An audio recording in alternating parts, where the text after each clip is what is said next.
Frustrating thought occurred to me today as a witch. You would think that if someone is, learning occult knowledge, they would take what they learn and use that to empower themselves and others around them. That whatever they learn, be that any form of magic, that they would use that to help other people around them, and that the more privileges they gain over time or the more power they gain over time, they'd use that to help lift themselves up and other people. However, I have found in my own personal life that I'm trying to think how to put this.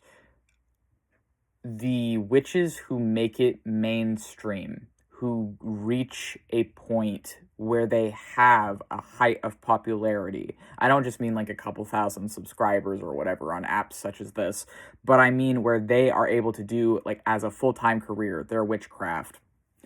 Just because someone is able to make a living off of their witchcraft does not necessarily mean that they're using their witchcraft to empower themselves and other people.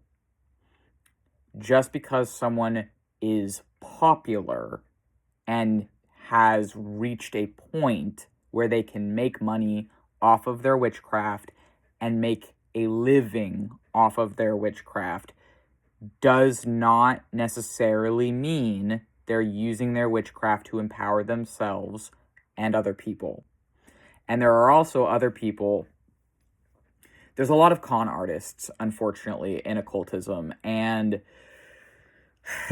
that's too easy and simplistic a term, I feel like. There's a lot of manipulators. There's a lot of people that will use what they have to take advantage of other people. I do feel like perhaps in other countries it's not like this. I think that this could be a US-specific problem, given the complicated history of violence and brutality in this country. I do feel like that might play a part in why there are so many, like, cult leaders and people using their spiritual prowess to control and harm other people.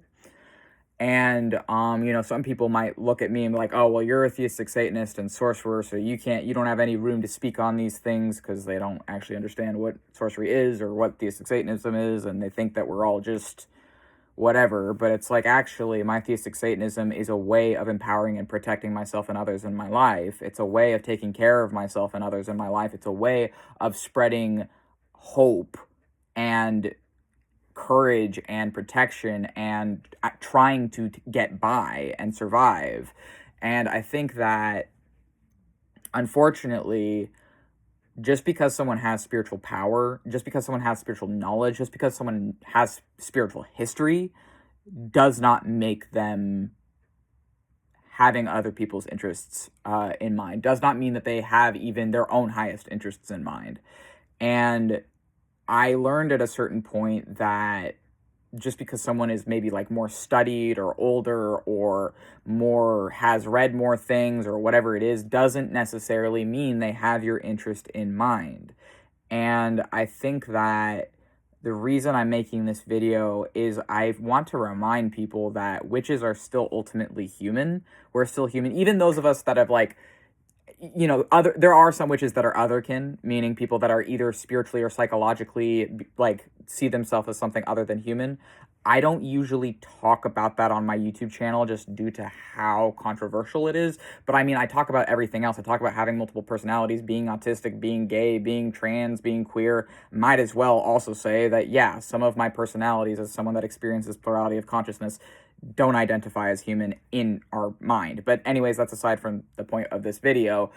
Still physically, even people that are spiritually not human or whatever are still physically human. They're still materially human, right? So it's like we're still bound by our material existence.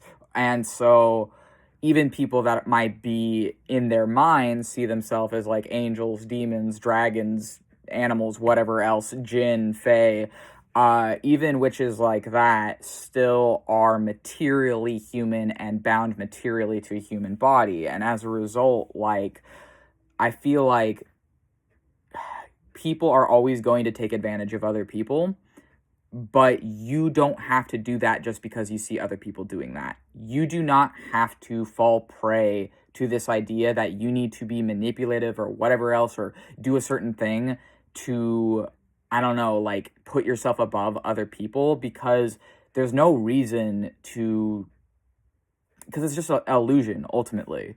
Because if you're just doing, like, if you're not actually authentically helping yourself and other people, then you may have a lot of things, but it's ultimately fake. It's ultimately an illusion. It's built in ignorance. It's built in apathy. It isn't built in truth or authenticity.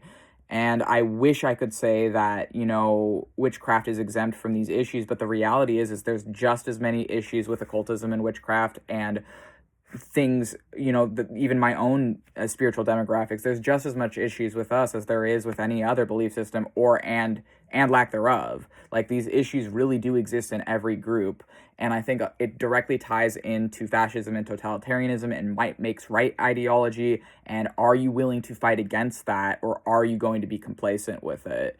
Because really the only two choices that actually matter in this life is, are you actually going to live authentically to yourself and honestly to yourself and honestly to those around you, and for your own higher interest and for others' higher interests? Or are you going to fake everything? Are you going to lie? Are you going to cheat? Are you going to do whatever and just be apathetic and cruel? And I think that, you know, people are constantly conflating a lot of the things, but really those are the only two choices that matter. And you can do any form of magic and still be authentic. You can be any form of whatever and still be authentic. You can have any belief system or lack thereof and still be authentic. So the labels don't really matter. It's what you're doing with it that matters.